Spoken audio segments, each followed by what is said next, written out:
Kui tsaari ajal vedasid burlakid laevu Volga jõel vastuvoolu igapäevase leiva nimel, siis tänased Eesti rammumehed tegid seda Vanasadama kai ääres rekordi püstitamise pärast.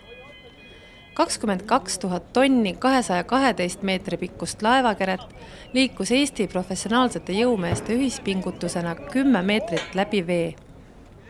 Esimene vedaja inimrakendis oli paar aastat tagasi 40-tonnisele lennukile tuule alla teinud Andrus Murumets.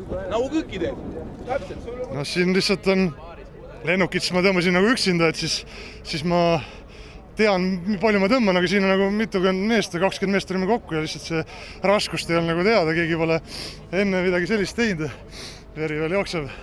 Aga ütleme, et no samamoodi raske, ega kumbki kerge ei ole lihtsalt.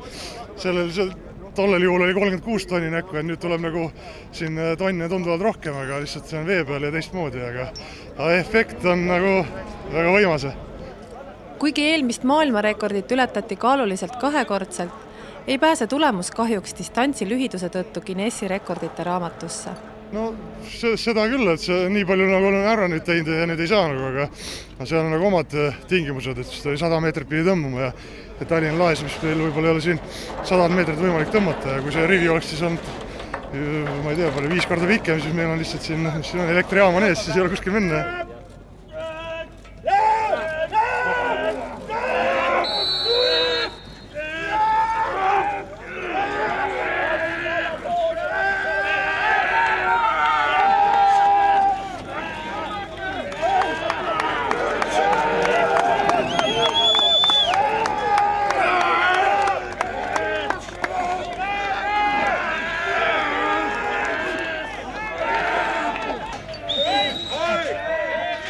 Enam kui 100-kilosed mehemürakad, keda treener hellitavalt paksudeks hüüab, ponnistasid laeva liikuma saamise nimel 4 minutit. Need pealtvaatajad, kes vaatavad, nad ei kujuta ette, mis raskus on. Tegelikult see on meeletu raskus. Kui need mehed püsti tõusid, siis nad ju lausa kõikusid. See ei ole niimoodi, et sa tõmbad auto käima ja siis jooksed selle autoga eest. See on iga liigutuse jaoks oli vaja uus samm teha, uus pingutus. No, võimas. Laevasillega oli turvalisuse pärast pidev raadioühendus.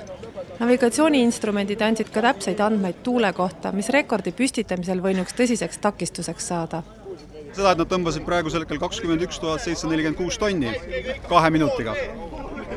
Ja palju kiirussõlmedes oli? Kuni 0,25 sõlme. Aga mis meil tuul tegi, oli poolt või vastumeestele? Tuul oli täiesti neutraalne. Tuul selleks hetkeks kööras täiesti pardasse, ei aidanud ega takistanud.